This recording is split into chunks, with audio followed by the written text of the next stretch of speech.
Sir ఇప్పుడు మీరు manifesto committee member ఉన్నారు కాబట్టి, ఇప్పుడు మేనిఫెస్టోలో ఇచ్చినవన్నీ ఇప్పటివరకు అమలు అవ్వలేదు. నార్మల్‌గా సరే అవ్వాలి అంటే ఆల్రెడీ మీరిచ్చిన డెడ్‌లైనే. 6 నెలలలోపు, 3 నెలల్లోపు మేమే చేస్తామని చెప్పారు. ఇప్పుడు అది దాటింది. అంటే ముందే మీరు అనాలిసిస్ చేసుకొని ఉంటారు కదా! ఇవి సాధ్యం అవుతాయి, సాధ్యం అవ్వమని.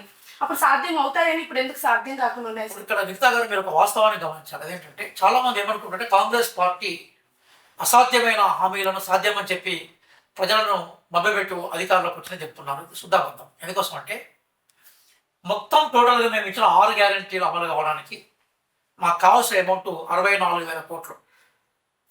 ఇంకాస్త పెట్టుకున్న 70,000 కోట్లు. ఈరోజు మన రాష్ట్ర బడ్జెట్ 2,91,000 కోట్లు. 2,91,000 కోట్లలో 70 కోట్ల రూపాయలను ఖర్చు పెట్టడం పెద్ద అసంభవమైన విషయం కాదు. దాన్ని గ్రాడ్యువల్‌గా చేస్తున్నాం. దానికి కొన్ని ఆటంకాలు ఏర్పడ్డాయి. దాదాపుగా మేము అన్ని 6 గ్యారంటీలను మేము అమలుకు సంబంధించిన పునాదులు ఏర్పాటు చేస్తాం. కొత్తగా ఏమీ లేదు. పునాదులు ఏర్పాటు చేస్తాం. కన్స్ట్రక్షన్ జరుగుతున్నాయి. కాబట్టి మేము ఏం చేస్తాం 6 నెలల సంవత్సరం లోపున వీటికి సంబంధించిన అమల్లోకి తీసుకొస్తాం. అమల్లోకి తీసుకొచ్చాం. కానీ అందరికీ చేరడానికి కొంత టైం పడుతుంది. పునాది అనేది గట్టిగా ఉన్నప్పుడు ఆటోమేటిక్గా దాని కన్స్ట్రక్షన్ దాని స్ట్రక్చర్ కూడా పెద్దగా ఉంటుంది. ఈరోజు మనం ఏం చేసామంటే మహాలక్ష్మి విషయం కింద బస్ తీసుకొచ్చాం. అట్లాగే కరెంటును మేము దాదాపుగా 200 యూనిట్ల లోపు కరెంటును కూడా మేము ఫ్రీగా ఇస్తూ ఉంటాం. రైతు రుణమాఫీ అన్నాము. రైతు రుణమాఫీ చేసి రైతుల కళ్ళల్లో ఆనందాన్ని చూసే ప్రయత్నం చేశాం. అట్లా ఇంకొన్ని హామీలను తీసుకురావాలి. దాదాపు అన్ని హామీల ఇంప్లిమెంటేషన్లోకి వచ్చాము మేము.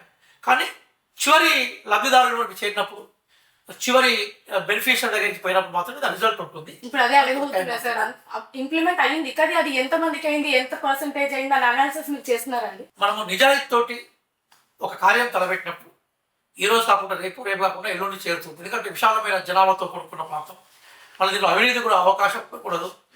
నిజమైన లబ్ధిదారులకు ఈ విషయం పోవాలి. కాబట్టి మేము ఊహించిన లెవెల్లో పని చేయడంలో కొన్ని ఆటంకాలు ఏమైనాయంటే మొట్టమొదటి ఆటంకము మా గతంలో టీఆర్ఎస్ బీఆర్ఎస్ ఏం చెప్పింది మొత్తం లంక బిందెలను కింద దాచిపెట్టే ఉన్నాం.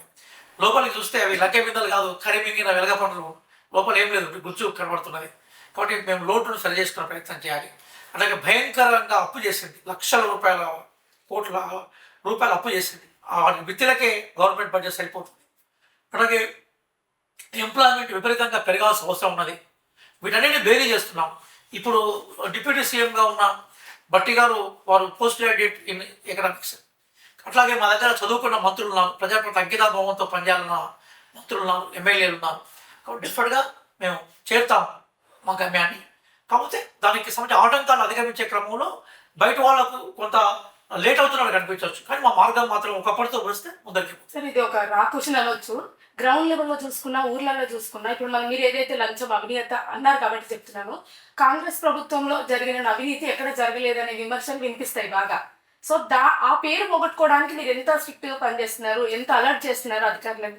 ఇప్పుడు ఒక అబద్ధాన్ని చాలాసార్లు మాట్లాడినప్పుడు అవతల నిజంగా ఉంటుంది. కానీ కొంతకాలానికి నిజం అవుతుంది, అబద్ధం అవుతుంది. యూపీఏ ప్రాక్టీస్ 1 మీద, యూపీఏ ప్రాక్టీస్ 2 మీద విపరీతమైన ఆరోపణలు చేశారు. కానీ ఇప్పుడు ఎన్డీఏ ప్రాక్టీస్ 1 వచ్చింది, ఎన్డీఏ ప్రాక్టీస్ 2 వచ్చింది. గతంలో యూపీఏ ప్రాక్టీస్ 1, యూపీఏ ప్రాక్టీస్ 2 మీద చేసిన ఏ ఒక్క విమర్శను కానీ, ఏ ఒక్క అవినీతి ఆరోపణలు కానీ ఎన్డీఏ 1, ఎన్డీఏ 2 ఎక్కడ నిరూపించలేకపోయింది. క్లియర్గా కనబడుతుంది కదా. అన్న ఆజాద్ ఎక్కడ పడుకుంటా మనకు తెలియదు. ఇప్పుడు బాబా రామ్దేవ్ ఏదైతే లొల్లి పెట్టిండో బాబా రామ్దేవ్ మీద అవినీతి ఆరోపణలు అయిపోయినాయి. కాబట్టి వాళ్ళు చెప్పిన అనేక స్కామ్స్ ఏవైతే వాళ్ళు ప్రస్తావించారో నిజంగా కాంగ్రెస్ పార్టీ అవినీతికి పాల్పడితే ఆ స్కామ్స్ రుజువై ఈరోజు మా పార్టీ నాయకులు జైళ్ళల్లో ఉండాలి. అదేం జరగలేదు కదా. అదే నుంచి మీరు కాంగ్రెస్ నాయకులు ప్లేస్లో ఉన్నారు.